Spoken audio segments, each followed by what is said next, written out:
No ar, JF Cast, seu programa de saúde e bem-estar associado a um bom bate-papo, promovido por nossa equipe de podcast da Associação Joelísio Fraga Mieloma Múltiplo. Agora JF Cast, com Joelísio Fraga. Olá pessoal, sejam muito bem-vindos a mais um episódio do nosso podcast.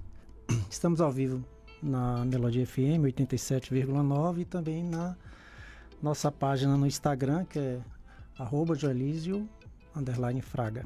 Hoje temos um tema extremamente importante e necessário, os cuidados paliativos. Vamos entender melhor o que eles significam, como impactam a vida dos pacientes e de seus familiares e por que a humanização no atendimento é essencial. E para essa conversa especial eu tenho a honra de receber o Dr. Vitor Carlos Silva, que ele é médico especialista em medicina paliativa e presidente da Academia Estadual de Cuidados Paliativos da Bahia. Além disso, falaremos sobre o primeiro Café Paliativo de Vitória da Conquista, um evento que busca conscientizar e ampliar o debate sobre esse tema tão relevante, que vai acontecer hoje lá no auditório do SEMAI, a partir das 19 horas. Doutor Vitor, seja muito bem-vindo, meu querido. Obrigado, Joelísio. Obrigado pela oportunidade, né? Pela Melodia FM e pelo convite, né? Na verdade, para mim é uma honra estar aqui com vocês para poder falar de um assunto que eu amo, falar sobre esse tema que é tão importante e sim do nosso evento do Café Paliativo de Conquista. E seja bem-vindo à Conquista, né? Você já veio aqui várias vezes, né? O doutor Vitor, ele reside em Salvador, mas sempre está vindo por aqui, né, doutor? Sim, tenho amigos, né? Não só por conta de trabalho, mas acho que pelos reencontros. Conquista é uma cidade muito agradável, né? Realmente inspira aí bons cuidados e nada melhor do que a gente falar de um tema que fala sobre bons cuidados numa cidade como Conquista. Tá bom. Quem é doutor Vitor? Bom, doutor Vitor, antes de ser doutor, ele é pai de duas meninas lindas, Liz e Su, que fazem 13 anos, esposo de Laila, hoje com dois gatos em casa também, irmão, filho, amigo, enfim. Eu acho que é importante a gente falar da gente primeiro na condição de pessoa, né? Mas enquanto médico também, é alguém que busca aí comunicação, que busca uma mediação, e a busca pela formação de cuidados paliativos, ela passou por isso, né? Entre tantas outras coisas, na minha jornada profissional, eu encontrei os cuidados paliativos aí como uma missão mesmo, algo para poder seguir na minha carreira. Pois não, vamos lá, né? Vamos lá. Doutor Vitor, para começar, poderia explicar de forma simples o que são os cuidados paliativos e qual a sua importância na assistência à saúde? Muito bem, Joelísio. Cuidados paliativos são competências que os profissionais de saúde podem e devem aprender com uma função de redução de sofrimento. Ela é uma abordagem multiprofissional. Quando eu digo isso, eu digo que médicos, enfermeiros, fisioterapeutas, psicólogos, enfim, todas as profissões de saúde podem conhecer mesmo, aprender sobre os cuidados paliativos. Ela é de uma maneira de avaliação multidimensional. Os cuidados paliativos, eles têm por premissa a avaliação além do físico. Então, quando alguém tem uma dor, essa dor não é só física. Tem um sofrimento aí social, familiar, um sofrimento existencial, quiçá espiritual também, emocional, né? Então a gente entende de que o ser humano ele é composto de uma forma integral de todas essas dimensões. Quando alguém se presta a aprender sobre cuidados paliativos, foi assim comigo, ele se coloca na possibilidade de aprender um pouco mais sobre a natureza humana mesmo. E é técnico, é necessário que a gente possa aprender para poder tratar. O exemplo foi dor, mas pode ser qualquer outro sintoma, dentro de um recorte de doenças chamadas ameaçadoras da vida. Doenças crônicas, doenças que têm um diagnóstico aí difícil no sentido de trazer sofrimento. Muitos exemplos, desde diabetes, que nós sabemos que é uma doença que pode ter controle, um acompanhamento médico e multiprofissional adequado, mas que pode trazer aí, né, sintomas físicos como dor, dormência. Muitos pacientes fazem pé diabético, podem amputar, então traz uma carga aí financeira, né? Isso, estou citando diabetes como uma doença muito comum. Entendi. Mas quando a gente olha lá para a realidade do mundo todo, doenças cardiovasculares, né, trazem a necessidade de que médicos cardiologistas ou pessoas que lidam com doenças cardiovasculares possam aprender também sobre como abordar o sofrimento humano. Então, a gente está atuando de forma conjunta. A equipe de cuidados paliativos com a equipe de cuidados restaurativos, que são todas as outras profissões, né, que prezam aí pela recuperação clínica, e está tudo bem com isso. Agora, tem algumas situações onde a gente vai precisar de muito cuidado paliativo. Então, a gente está falando daquelas situações onde o sofrimento é maior, situações onde tem progressão de doença, e aí não é difícil imaginar que uma pessoa com um câncer em tratamento, né, passando por aí por vários desafios, precise dessas ações aí conjuntas ao oncologista. E, claro, um recorte também em fim de vida. Mas é importante trazer, Joliso, que o cuidado paliativo ele não é sinônimo de fim de vida. Sim. De cuidado de fim de vida, né? Ele também atua no cuidado de fim de vida.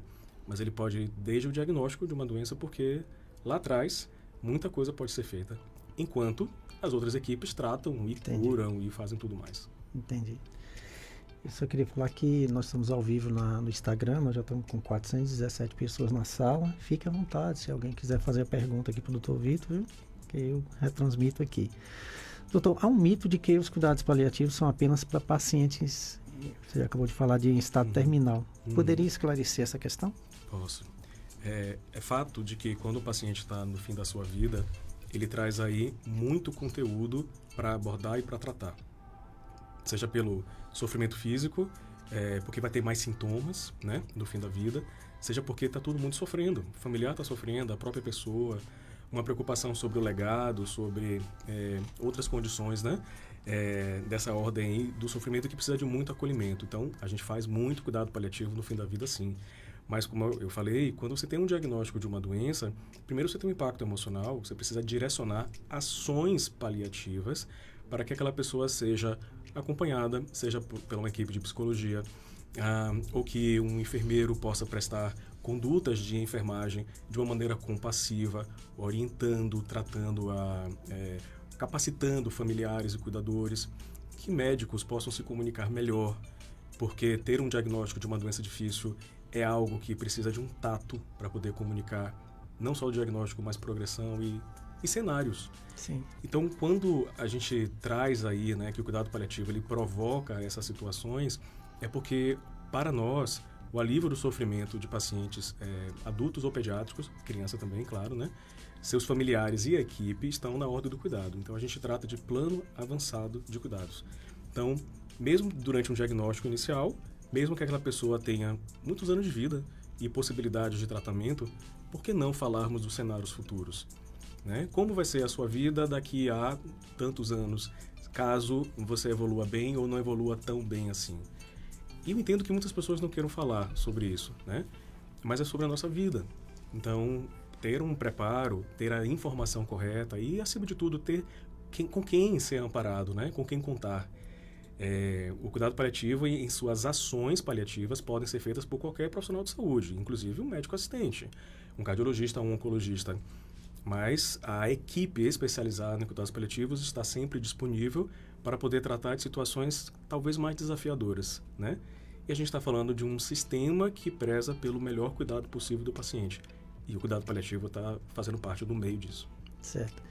O senhor é cirurgião oncológico. De formação, sim, também intensivista. São 2 formações de residências médicas que eu fiz.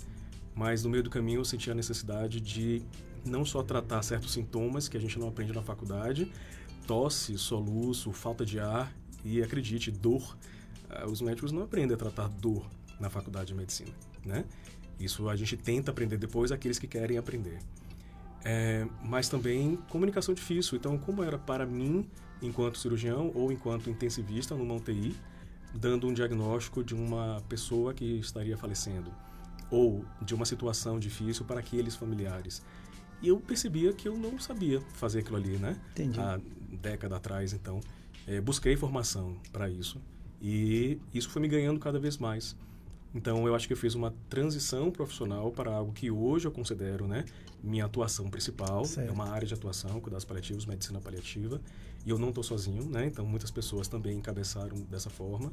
E eu estou muito feliz com o que eu faço. Isso quer dizer, o que foi que te levou a ser paliativista? A necessidade de ter um contato mais próximo com o paciente? Acho que sim. O paliativista ele é um ser inquieto, né? Sim. Então, talvez, ao observar de que um paciente poderia ter um acesso melhor a um tratamento daquele sintoma, de que é possível tratar a dor, de que é possível que alguém, ainda que seja no fim da vida, não precise falecer agonizando e precise ter a medicação correta. O direcionamento dos profissionais, né? Eu entendo que médicos estão na linha de frente da prescrição, somos prescritores, indicamos terapias, mas a gente não trabalha sozinho, então eu acho que traz muito senso de equipe quando a gente fala de cuidado paliativo. Eu sempre gostei disso, né? Enquanto intensivista ou enquanto cirurgião oncológico, a gente lida com uma equipe multiprofissional e esse direcionamento é muito possível no cuidado paliativo. Mas eu acho que, além de tudo, desse bichinho que me mordeu, né? Eu acho que é de uma inquietude pela possibilidade de diminuir um pouco o sofrimento alheio. E eu encontrei pares, encontrei pessoas que também fazem isso. Tá, então, interessante que você fez uma coisa e você identificou com outra, né? Sim. Que é o cuidado, né? Então, nós temos excelentes cirurgiões, nós temos excelentes intensivistas, excelentes enfermeiros, claro. Cada um precisa atuar com a sua função. No meu caso, algo me impelia para isso. E aí, de fato, né, é um perfil meu, eu busquei a formação. Então, eu fui buscar essa condição técnica. E a gente não para de estudar, né, Joelisa? Então, formações aí, pós-graduações, formações acadêmicas mais robustas, estudar sempre. É interessante que muita gente pensa que o profissional paliativista é um ser insensível, e não é, né, doutor? Não, muito pelo contrário. Não é? Conviver com tantas histórias, né, de vida, tantas coisas que passam no dia a dia, e ser imune a isso, o cara tá no lugar errado, né? Pois é. Mas a gente convive com isso e, de alguma forma, precisa trabalhar nisso, né? E por isso que eu me identifiquei enquanto pessoa primeiro, porque esse alicerce é importante. Legal. Que cuide de mim também. Como é o trabalho do médico paliativista no dia a dia? Quais profissionais integram essa equipe de cuidados? Pronto, então, sendo uma equipe multiprofissional, né? A gente brinca dizendo que não existe eu-equipe, né? Ninguém faz sozinho. Sim. Então, geralmente você vai ver equipes de médico com enfermeiro, enfermeira, psicólogos, né? Fisioterapeutas, em vários modelos. Então, hoje, eu pratico um modelo que é um modelo de consultório. Eu faço parte de uma clínica de oncologia também, fazendo cuidados paliativos oncológicos. Eu também presto atendimentos para uma unidade de um hospital de transição, que é um hospice, que é um outro modelo, né, um recorte mais específico, que é uma internação. Também faço atendimento de interconsulta, um parecer. Então, eu estou no hospital, assim como chamam um cardiologista para poder avaliar uma condição cardiológica de alguém, chamam um médico paliativista para poder avaliar a discussão do plano avançado de cuidados, né? Que é isso, né? Então, assim, que condição o paciente está, o que é que vai acontecer com ele. E domiciliar também. Então, são muitas as possibilidades que profissionais dos cuidados paliativos podem fazer. E eu acho que o potencial de trabalho dos cuidados paliativos é enorme, né? Tem gente que gosta muito bem de trabalhar em casa, tem gente que é hospitalista de formação. Eu peguei um pouco dos mundos porque eu acho que é importante que a gente conheça os modelos mesmo, né? E as oportunidades de trabalho levaram, então, para esses modelos. Mas são muitas as oportunidades. Legal. Quais são os desafios mais comuns que os profissionais da área enfrentam ao oferecer cuidados paliativos no Brasil? No Brasil, eu acho que é a mudança de cultura. A gente, infelizmente, ainda vive muito aquém da oferta, né, de cuidados paliativos, sendo que a demanda é gigante, né? Quando a gente fala, como um exemplo, né, do paciente, na jornada do paciente com neoplasia, com câncer, desde o acesso ao diagnóstico, aos exames, a todos os tratamentos adequados e também aos cuidados paliativos aí de maneira transversal, fica fácil da gente imaginar a situação, né, do desafio dos cuidados paliativos. Então, hoje a gente tem aí um número muito pequeno, né, ainda de serviços no Brasil, falando em parceria, né, a ECP com a ANCP, Academia Nacional de Cuidados Paliativos. A gente tem aí a amostra de censos, que são atlas, né, dos cuidados paliativos do Brasil, onde certamente menos que 250 serviços em todo o país atendem, né? O último censo mostrou exatamente isso, né? Um crescimento a cada biênio, vamos dizer assim.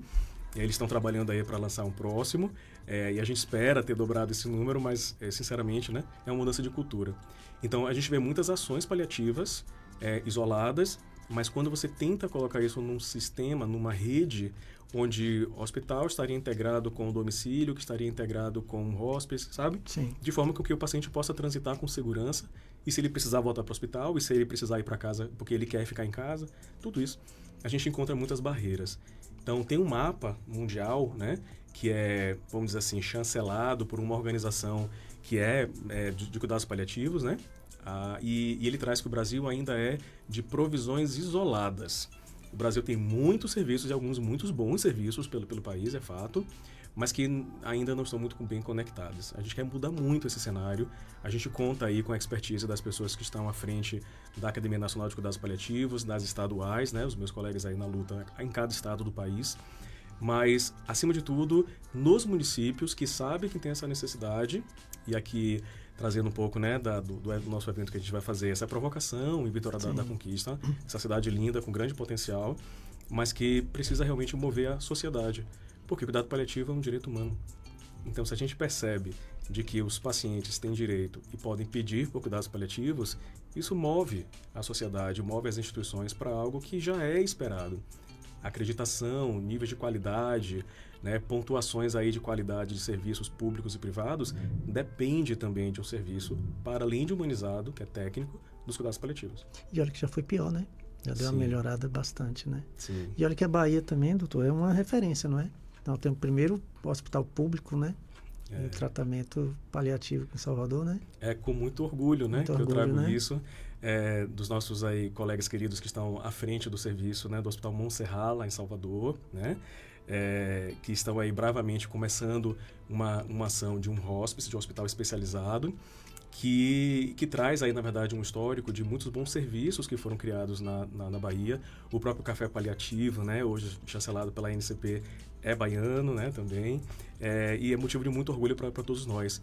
Eu acho que o importante, além das criações e dos batizados dos eventos, é a manutenção. Sim. É que a gente possa fazer valer, né? Fidelizar isso Fidelizar, aí, né? ter o apoio aí dos governos, estadual e municipal, ter o apoio da iniciativa privada.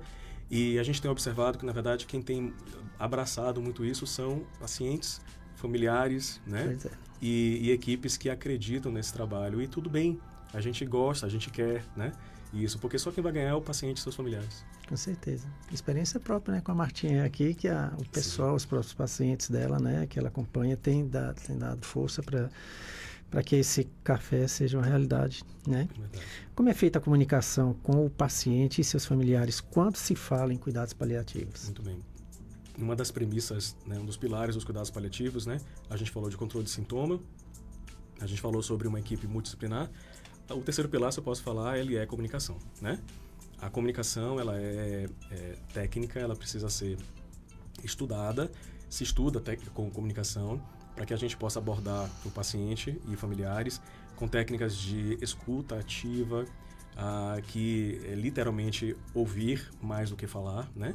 E a gente tem aí trabalhos científicos de mais de 10 anos que mostram a inabilidade de profissionais de saúde, incluindo médicos, em se comunicar. Há uma urgência da gente passar logo o diagnóstico. Eu acho até, né, isso é uma análise de subgrupo de que a gente quer entregar a mensagem, não quer mais ouvir o que vem depois, que é a emoção, né? Sim. Então, isso é uma inabilidade, mas isso se aprende, isso se modifica. Então, que a gente saiba como fazer a escuta ativa, como dar notícia difícil, que precisa ser da ordem do progressivo e do suportável do outro.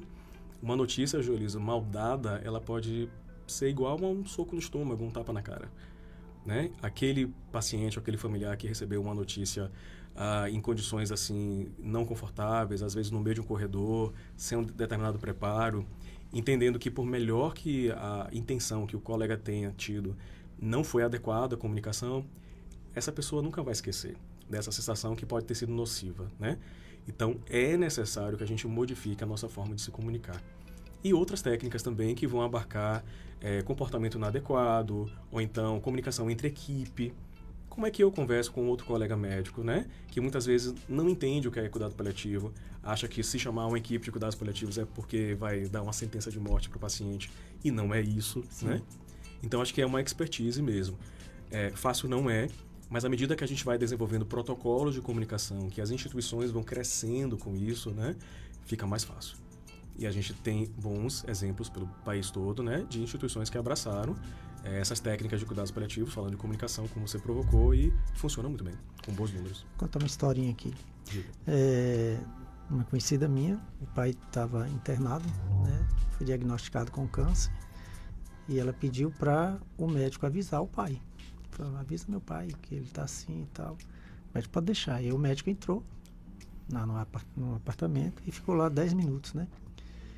Aí ele saiu, beleza, tchau. Aí ela entrou, a filha dele, né, do paciente entrou e falou com ele. Ó, você vai superar isso aí, viu? Isso é uma doença que, né, o câncer, né, você vai tirar de letra e tal. E ele falou, mas que doença? Ele não tinha avisado o médico. E ela tem um trauma até hoje. Você falando sobre isso, né? Como foi difícil para ela ter que falar que o pai tinha um câncer de uma forma totalmente diferente, dando um choque, um susto pro pai, né? E ficou um trauma, né? Isso aí que você estava falando é muito importante. Então, eu acho que para ser paliativo, isso não é todo mundo não, viu, doutor? Que pode não. Você tem que ter uma sensibilidade, um equilíbrio, né? Um preparo para lidar com pacientes, né? Nessa situação. Eu te falo que eu convivo diariamente com isso e às vezes não é fácil, viu? Imagino. A gente acessa muito valores, né? Valores do outro. Quando a gente, enquanto equipe, né, acompanha pacientes familiares em cuidados paliativos, eu acho que a biografia deles vem à frente. Então a gente entra em contato aí com o que é talvez mais sagrado muitas vezes, né? Condições muito íntimas, condições relacionadas à espiritualidade e que muitas vezes trazem aí um outro contorno que muitas vezes as instituições de saúde, né, ou ações aí muito estritas, até rigorosas, secas, que existem, né, não levam em consideração isso. E aí aqui eu estou falando sobre possibilidades de garantir a autonomia do indivíduo, né, o que a gente está chamando de diretivas antecipadas de vontade, como parte da construção de um documento chamado Testamento Vital, onde traça aí desejos por fazer ou por não fazer sobre a sua própria saúde numa situação futura, de um plano de cuidados, né? O que é que você gostaria, então, né, que acontecesse com a sua vida no futuro, caso você esteja diante de uma terminalidade? Isso diz respeito a muitas coisas. E que nós consideramos adequado que isso possa estar registrado, que isso possa estar descrito nos nossos prontuários, enfim, né, que isso possa estar divulgado entre os familiares, para que as pessoas saibam qual é o valor daquele indivíduo. E não só a gente receber um paciente no hospital, de novo aqui, com a melhor das intenções, tentando fazer o que se considera um bom plano de cuidados dentro de um hospital ou, enfim, qualquer outra instituição, mas sem levar em consideração o valor do outro, isso é aversivo, né? Estou falando sobre intervenções, estou falando sobre não ouvir o outro minimamente para uma situação. Então é uma provocação de uma mudança de cultura. Isso não se faz da noite para o dia. Então é importante ter um engajamento social, é importante que a gente fale sobre isso mesmo. Então esse espaço que você está nos dando aqui, ele tem um alcance enorme, né? E eu espero que possa sensibilizar, né, as pessoas num bom sentido, para que a gente possa buscar o que é do nosso direito, o cuidado paliativo. Quarto podcast que nós fazemos com o tema, né? Matemática. E a intenção nossa é desmistificar isso aí. Sim. Né? Eu gosto sempre de perguntar a Marta, perguntei à doutora Welma, já houve caso do paciente estar lá considerado fim de vida e o paliativo reverter? Né? Vamos lá. De novo, o cuidado paliativo ele não remarca o não, e ele não remarca necessariamente o fim. Como a gente fala muito sobre assertividade diagnóstica, o que é isso? É acertar no diagnóstico. Então, a gente quer entender o que está acontecendo com o paciente. Muitas vezes, a gente descobre que o paciente, na verdade, está sofrendo de uma coisa chamada mistanásia, que não tem nada a ver com a eutanásia, não está acelerando a morte, tá? Sim. Até porque o cuidado paliativo em nada tem a ver com a eutanásia, que fique claro. Mas mistanásia é um termo que diz sobre abandono de tratamento, de oportunidade de tratamento. Então, são aquelas pessoas que, infelizmente, não têm acesso ao que é básico, tanto de diagnóstico, de tratamento, né? E que muitas vezes ficam aí acumuladas nos prontos-socorros do país e já chegam, na verdade, para nós numa condição até de fim de vida por falta de oportunidade de tratamento. Para aquelas pessoas onde ainda caiba tratamento restaurativo, ou seja, o antibiótico, a transfusão, a cirurgia, a quimioterapia, tudo que se acha, né, possível de tratar com intenção de melhorar, e por que não, às vezes, de curar, tá certo, né? A gente entende que esses pacientes deveriam ter oportunidade, sim. Tá? Então, o profissional do cuidado paliativo é um profissional de saúde. E o nosso dever é investigar, procurar saber a história correta daquela enfermidade e oportunizar. muitas vezes a gente vai descobrir que, apesar das novas oportunidades, o paciente ainda se encontra numa curva de doença avançada, onde ele vai precisar de muito cuidado paliativo mesmo, né? Mas são essas situações. Mas eu entendo um pouco da sua pergunta em relação a o que a literatura traz. Então, trabalhando com oncologia, a gente observa que um tipo específico de câncer de pulmão, por exemplo, ao ser retirado o tratamento da quimioterapia, sobreviveu mais. Ou seja, ao ofertar cuidado paliativo e sem o tratamento, no caso deles foi quimioterapia, é um tipo específico de câncer de pulmão, essas pessoas sobreviveram mais. E aí o pensamento provavelmente, ou eles estariam muito comprometidos do ponto de vista de saúde, onde a quimioterapia poderia tirar o restinho de energia de saúde deles, né? Ou eram pessoas que não se beneficiariam mesmo com aquele tratamento, né? Sim. E esse trabalho foi feito por oncologistas, né? Foi um trabalho publicado pela Sociedade Americana de Oncologia, né? Com grande respeito no mundo, e trouxe para a gente algumas reflexões. Então, sim, tem paciente de que o tratamento vai ser paliativo, que o oncologista vai oferecer: olha, a senhora tem a possibilidade de seguir químio, de seguir imunoterapia ou de seguir os cuidados paliativos. Isso não ser de desistência. Não cabe dizer ou a senhora trata ou a senhora vai para os cuidados paliativos. Não. Tudo é junto. O cuidado paliativo está dentro de tudo, né? Mas mesmo que não faça tratamentos, o cuidado paliativo continua acompanhando, continua seguindo, porque é cuidado. Sim. Né? Então, eu acho que isso é uma mudança aí de pensamento. E eu vou dizer, as novas gerações dos profissionais têm abraçado isso, têm compreendido, porque todo mundo quer que seu paciente fique bem. Não é verdade? Com certeza. Quando a gente pensa qual é a intenção do profissional de saúde, vamos pensar pelo melhor, né? É que os pacientes fiquem bem. Eu quero que meus pacientes fiquem bem. E eu vou dizer, eu quero que eles fiquem bem por muito tempo. Né? Quando eu acompanho pacientes, muitas vezes em fim de vida, eu trago aí também, né? Uma demanda que é minha também, de estar com o máximo de aproveitamento possível com eles. De estar junto com eles também. Quando fala fim de vida, dá um susto, não dá? Dá? Não, porque o pessoal pode dizer fim de vida. Fim de vida porque eu sempre falo, o pessoal ainda não, a gente não tem uma cultura da morte, né? Ok. Não é? Tem aquela coisa de medo, né? Tanto o doutor que quando os pacientes nos procuram, a primeira coisa que a gente vai tentar procurar a melhora dele é a cabeça, é o psicológico, para ele aceitar a situação que ele está, né? E infelizmente muitos pacientes eles se entregam ali e eles só falam: vou perder minha casa, vou perder isso, eu vou morrer. Eu tô entendendo. Entendeu?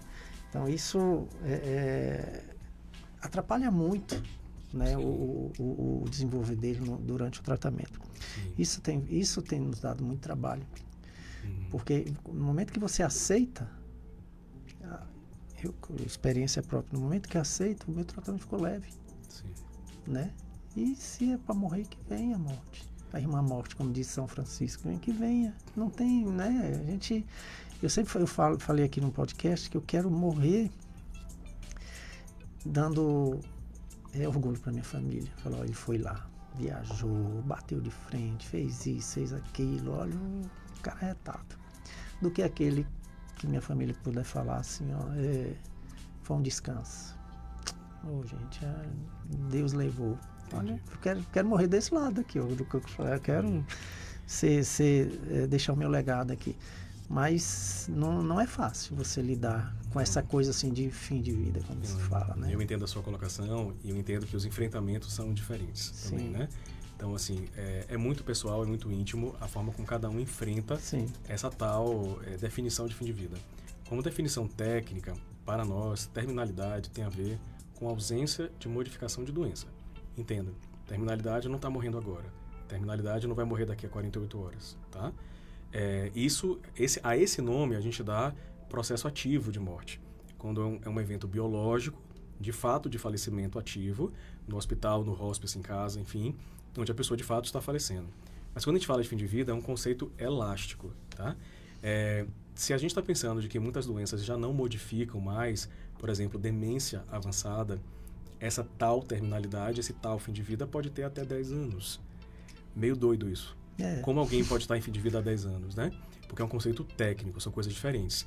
Mas existe sim uma falta de aproveitamento social, aproveitamento de autonomia física, que pode ser traduzida aí como perda de função em vida, entende? Do ponto de vista geriátrico dos nossos queridos colegas geriatras. E outras doenças podem ter um recorte menor. Algumas doenças oncológicas têm um recorte de terminalidade de 6 meses, né?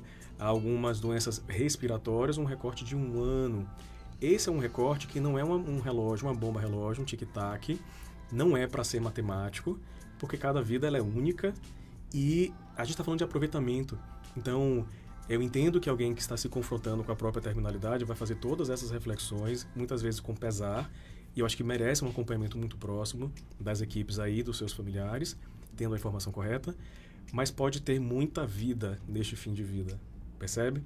Então, o que é possível de oportunidade para os pacientes e familiares sob atenção paliativa aproveitarem? Às vezes é uma oportunidade de mudança de carreira, de perdão familiar, de mudança de uma conduta aprisionada nos sistemas, né?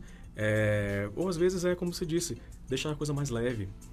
Então, me entendam como eu trago aqui, né? Que muitos pacientes oncológicos, né? Que é a minha prática principal, eles trazem aí oportunidades que a doença trouxe para eles. E trazem com uma leveza, e eu vou dizer, é de um enorme aprendizado para mim enquanto profissional. Então, que fim de vida é esse? Será que é o fim? Ou será que é um recomeço? Ou será que é uma grande oportunidade para outras pessoas também, né? E tem um legado. Mesmo que aquela pessoa, de fato, deixe de estar aqui em presença física, segue aí o reconhecimento, a construção, os valores, né, familiares. E isso precisa estar muito à frente. Apenas, a pessoa não é uma doença. Verdade. Eu falo porque eu sou leigo, como todo mundo que está assistindo aqui, né? Então, por isso que eu te faço essas perguntas assim, para esclarecer melhor, né? Para que o pessoal entenda melhor, né? Que eu tento o máximo, doutor, no nosso trabalho, desmistificar que o paliativo, como também o câncer, não é fim, Sim. Não é uma sentença, né? Eu sempre falo também que muitos pacientes têm o câncer, mas não morrem do câncer. Sim. Né? Esquece as outras partes. Teve paciente com mieloma umas 3 semanas que morreu de AVC e culpou o coitado do mieloma. Né? E assim vai, infelizmente. O senhor é presidente da ASCP Bahia. Poderia nos contar um pouco sobre a missão e os projetos dessa instituição? Muito bem. Bom, a Academia Nacional de Cuidados Paliativos, a ANCP, né? A nossa entidade aí referenciadora dos cuidados paliativos no país, e tem, alguns anos para cá, trazido a oportunidade de descentralizar no sentido de aproveitamento estadual, regional, né? Para as academias estaduais, as AECPs. A Bahia faz parte, né? Dentre Sim. outras co-irmãs também. E aí é um grupo de paliativistas, né? De novo, não é só médico, né? Então nós temos aí uma psicóloga, nós temos uma grande enfermeira, nós temos médicas em conjunto, uma assistente social, que compõe então, incluindo uma pediatra, né? Uma médica pediatra, para poder remarcar esse espaço, né? De presença e de reconhecimento. Então é uma forma de nós nos aproximarmos dos associados paliativistas, de forma multiprofissional, promover eventos como esse, Café Paliativo, né, que está sendo feito hoje à noite aqui em Conquista, servir como um órgão também aí associado à Nacional para que a gente possa divulgar os conceitos, as práticas, os modelos dos cuidados paliativos, né? E nós estamos nas redes sociais, nós estamos aí em presença, né, somando aí ações, e a gente espera de que a adesão, né, à Academia Nacional e tantos outros movimentos paliativistas pelo país sirva aí como uma grande alavanca, né? Do projeto de políticas públicas de cuidados paliativos que o Ministério da Saúde já traz como realidade e que está sendo tratado aí em termos de uma presença cada vez maior, né? Se espera então que seja implementada de fato na prática.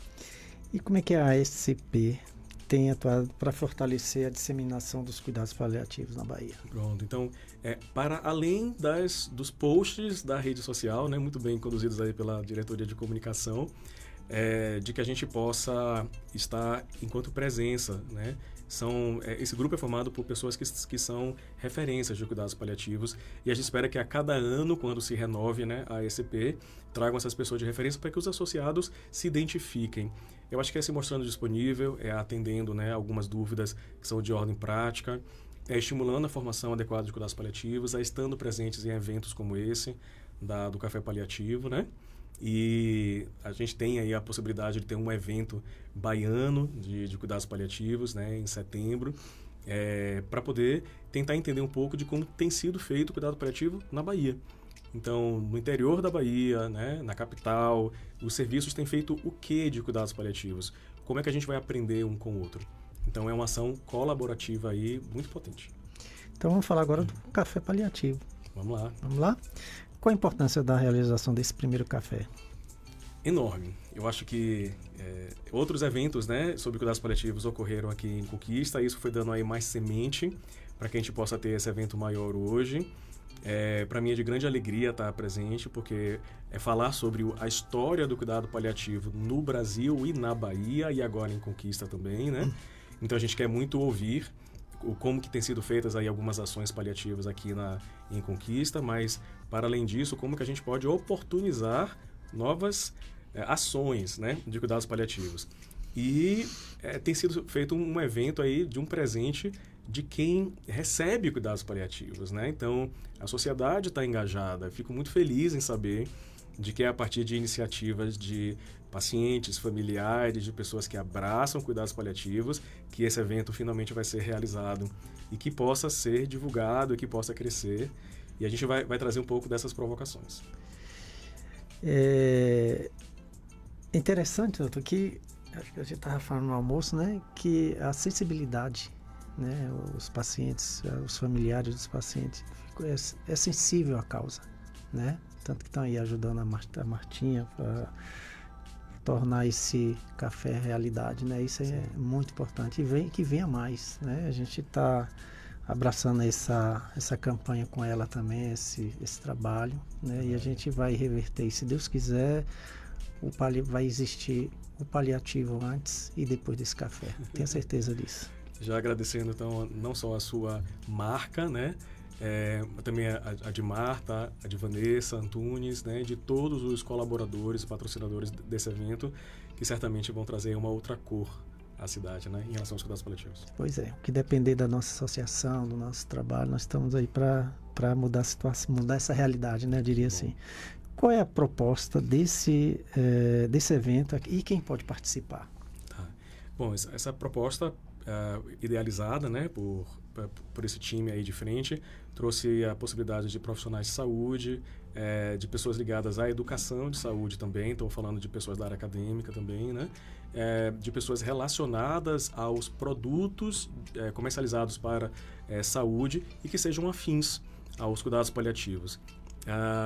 Governantes, pessoas da sociedade, né, de organizações não governamentais também, que fazem aí ações paliativas compassivas para a redução do sofrimento.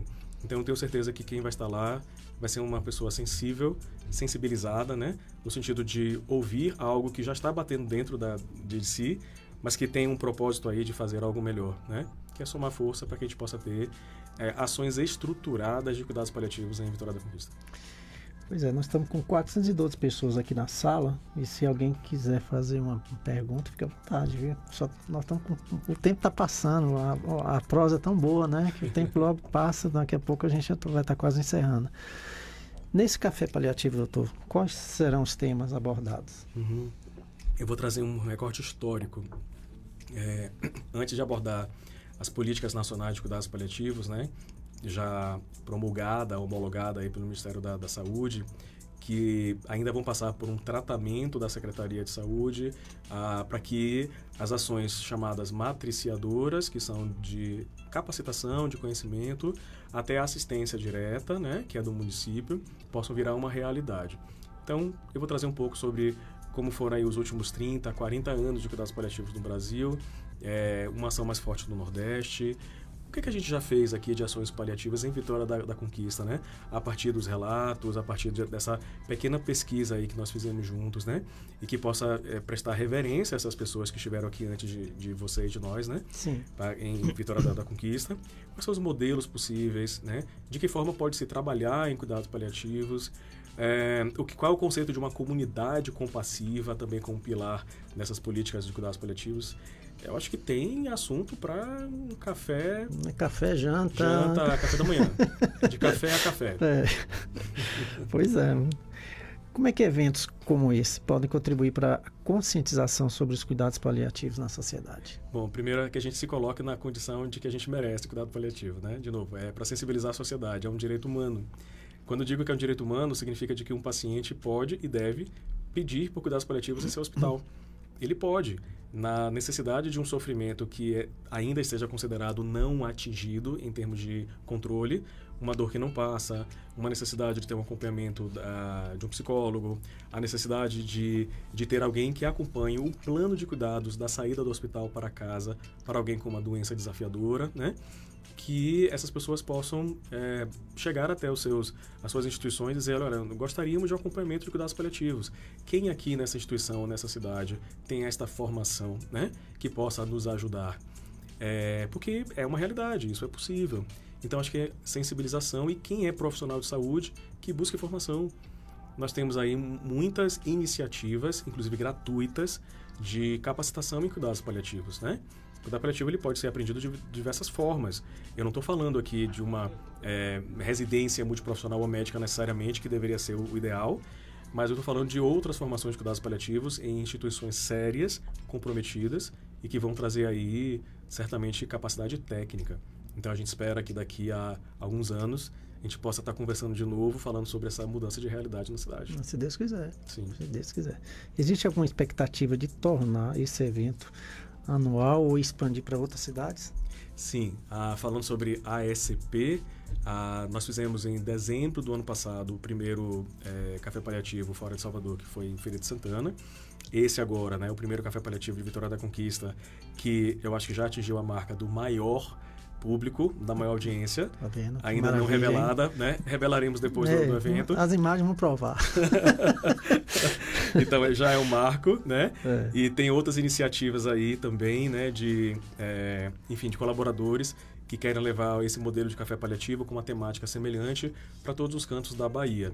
Falando sobre Vitória da Conquista, eu acho que fica um legado. Eu acho que vocês têm aí a possibilidade de deixar algo permanente, de educação continuada, de possibilidades, né? E, enfim, podem contar com o meu apoio, o apoio da ASP, que estaremos juntos. Se Deus quiser, vai dar tudo certinho. Qual o impacto emocional dos cuidados paliativos para os profissionais que atuam nessa área? Como lidam com os desafios emocionais? Você imagina, né, profissionais de saúde que vão lidar com o sofrimento humano, além de cuidar da própria vida, né? Porque a gente paga boleto e a gente tem a vida fora dos hospitais e do sistema de saúde, é saber como cuidar do cuidador. Então, boa parte da provocação de cuidado com a equipe é saber o que é que nos faz doer. O que é que eu consigo fazer na ordem do meu suportável, né, enquanto médico, paliativista. Isso vale para todo profissional de saúde. Então, são ações aí que vão buscar técnicas, né, de algum cuidado. Então, muitas vezes é a busca de um profissional da saúde mental, às vezes é o exercício físico, é o estímulo ao lazer que é necessário, né? Que muitas vezes a gente vive numa bolha de sofrimentos, né? Mas é necessário que a gente saia um pouquinho dela para viver a vida, se recarregar em bateria e voltar para poder cuidar desses pacientes que vão precisar muito de nós. Por isso que a equipe é muito importante, porque o meu trabalho continua no do outro. Sim. Por isso que não dá para ser só um médico sozinho, nem uma enfermeira sozinha, né? É importante que a gente possa fazer essas ações de cuidado juntos. Então, o impacto é de saber que a gente pode contar um com o outro também e que o meu desejo era que as instituições também pensassem assim e que pudessem cuidar desses profissionais. Eu acho que é importante também você cuidar para cuidar, né? É por isso. Né? É necessário, você tem que estar bem para cuidar. No Brasil, os cuidados paliativos, doutor, ainda são poucos acessíveis para muitos pacientes. O que pode ser feito para melhorar essa realidade? Eu acho que, primeiro, mapear. Né? Então, acho que a ideia da Academia Nacional de Cuidados Paliativos, de criar a atualização do Atlas, é saber hoje em que situação nós estamos. A partir dessa publicação, desse mapeamento dos serviços, a gente consegue direcionar, por exemplo, as responsabilidades governamentais a entender, olha, no seu município tem 1, 2 instituições que têm cuidados paliativos, né? Associações de pacientes, de pessoas com doenças, né? Que saibam que possam procurar. Da gente deixar isso em divulgação, então as redes, né, estão aí para poder fazer valer o que é o bom cuidado paliativo desmistificar situações em que nada tem a ver com cuidado paliativo. Exemplo, abandono assistencial, eutanásia, comprometimento da dignidade. Isso não tem nada a ver com cuidado paliativo, né? Então, são essas ações aí de aculturamento, estímulo à autonomia do paciente, né? Então, que a gente possa crescer enquanto capacitação. E isso é uma mudança de cultura, eu diria, transgeracional. Então, a gente está tentando fazer de tudo para que a próxima geração já se aproveite disso. E nisso a gente tem cuidado paliativo hoje na graduação. Então, chancelado pelo MEC, a gente tem cuidado paliativo cada vez mais precoce nas grades curriculares de residências médicas e multiprofissionais. Olha que bacana. Isso não acontecia há 20 anos atrás, há 10 anos atrás, talvez. O que fez mudar isso? Necessidade, demanda, um crescimento sobre que isso é possível, mas eu acho que, acima de tudo, a percepção de que a gente gostaria de diminuir o sofrimento, que as pessoas buscam pela redução do sofrimento, né? Já é multidimensional. Então, cuidado paliativo ele não é uma moda.